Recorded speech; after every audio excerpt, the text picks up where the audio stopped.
So on Saturday, I went outside, cleaned the old car up, gave it a good wash, took some pictures of it, and put it up on Craigslist.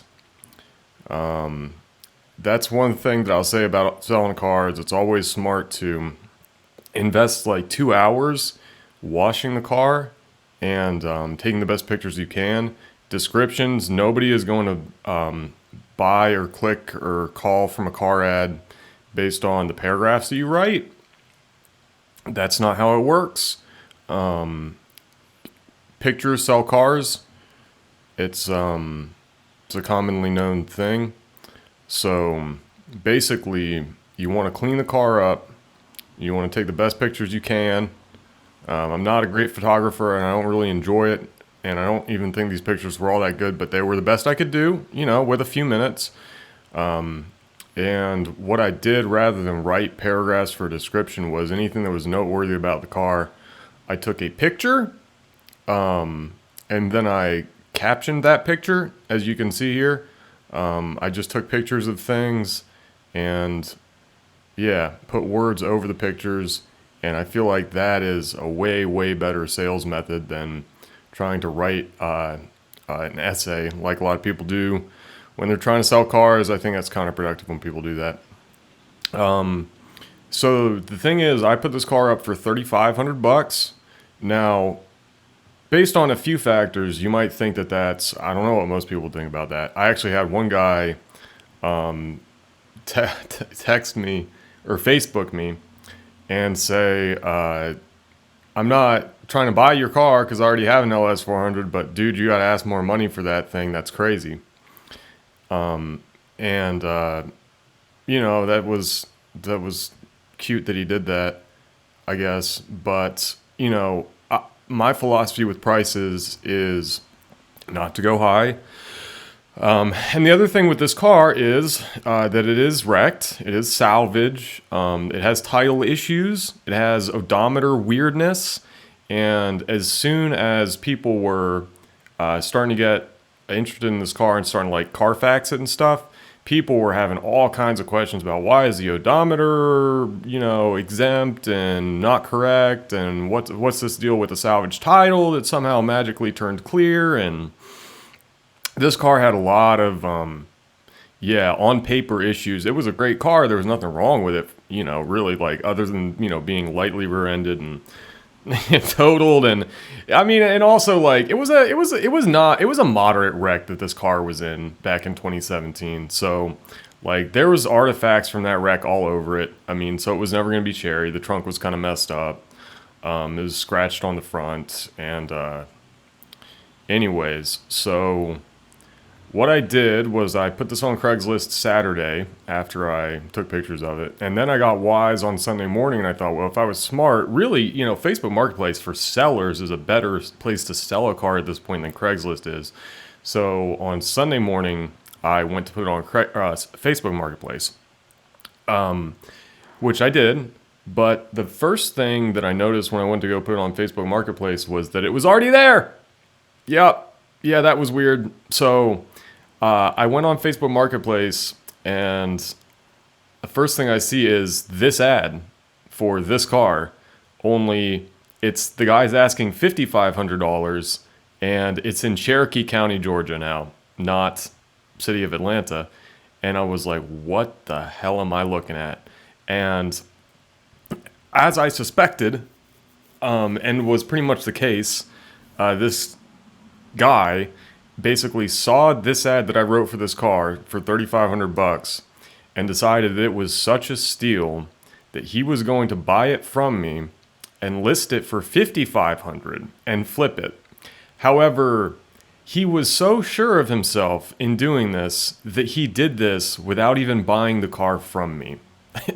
I was mildly annoyed, and I reported it to Facebook, and I Facebook messaged the guy, and I was like, that is my car, sir.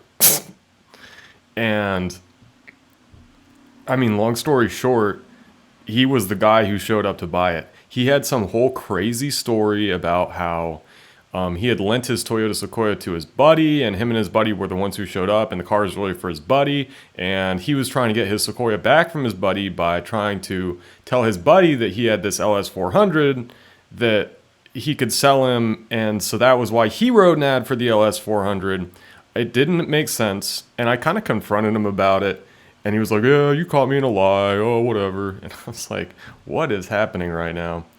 And I don't know, the guy was over here for quite a while. He's a Toyota nerd. I'm a Toyota nerd. He has a bunch of old V8 Toyotas like this. We spent quite some time just like yakking about cars, and I ultimately like couldn't find it in my heart to hate him, I guess, even though I thought it was really weird whatever he was trying to do with my car. I mean, at the end of the day, the guy had cash, so I let this car go for $3,300. You know, they came over here, they drove it, they picked it over, they looked through the records, you know, they knew what they were looking at. And they knew it had been wrecked, and they knew the odometer was wrong and all that stuff. And yeah, they were like, yeah, considering everything, 3,000. And I was like, because I feel certain I could have, if I had just waited a little bit longer, I'd have gotten 35 for this car. I feel like I should have been able to, I feel like if I'd really wanted to drag out the process and like give time to every single person who messaged me on Facebook, because that was the stupid thing I did, was put it on Craigslist first and not Facebook. I should have put it on both at once, because you get like Facebook is the better place to sell a car at this point. But yeah, ultimately they came up to 33, and like they just seemed like they weren't really gonna leave, I guess. And we were just kind of standing there talking for, you know, quite some time. And eventually I was just like, what am I doing? I'm just going to let these guys have this thing. I just don't care. Like, this is not an emotional thing. It's not a money thing. It's not anything. Like, I'm clearing space in my driveway. Like, am I like kind of annoyed with these people? Yeah. Like, do I think that I could get more money for it? Yeah. But like, ultimately, this is $3,300 for a car that I bought for $4,000, drove for 7 years and 100,000 miles, totaled, and am now taking $700 less than what I originally paid for it for. So, yeah, as far as like how this car did for me on money, now that this car has a beginning and an end in my history, yeah, this thing printed a lot of money for me. In addition to, yeah, I mean, I paid $4,000 for it. It got totaled. Insurance gave me $3,000 for it. I kept driving it. And then these people paid me, like, if you think about it, between the insurance money and then what these guys paid me for yesterday, that's $6,300. So like, I somehow bought this car for $4,000 and then like got $6,300 out of it. So like, yeah, I mean, this car effectively printed money for me. So I don't really have too hard of a time saying, yeah, I gave it up for 33. Yes, I know it's a great car, and yes, I think it's worth more than that. I really do, considering like what an average $3,300 car is. However, it is old, it is high mileage, it is wrecked, it's got a dirty Carfax, and as well as it photographs, like, because like I was when I took these pictures, I was like trying to take good pictures of it. As good as it photographs, like it's not a perfect car once you get up on it. So that's what I wound up taking for it. And yeah, that was what I did with my Memorial Day weekend. So now I'm back down to 3 cars. Yeah, this was a good one, but you cannot keep all of them.